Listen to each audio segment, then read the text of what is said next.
Now let's talk about full backup in details. A full backup involves creating a complete copy of all the data in the system or dataset. Comprehensive for sure, capture the entire dataset, be it files, folders, applications, system settings.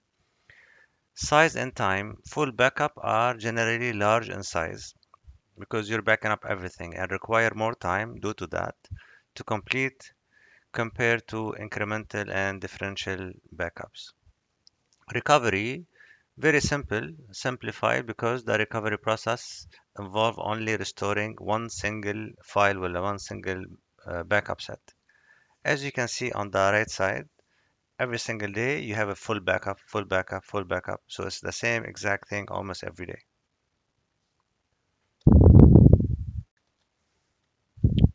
To summarize, a company perform, as an example, a full backup of a server every Sunday night. This backup includes all file, like we said, databases, configuration. Assuming the server crashed, the company can restore the server of its state from the last Sunday, so they will lose, in this case, anything between Sunday and the day that the crash happened. Advantages, like we mentioned, easy to restore from a single backup file, no need to rely on multiple backup sets. Disadvantages is require more space, longer backup duration compared to other methods.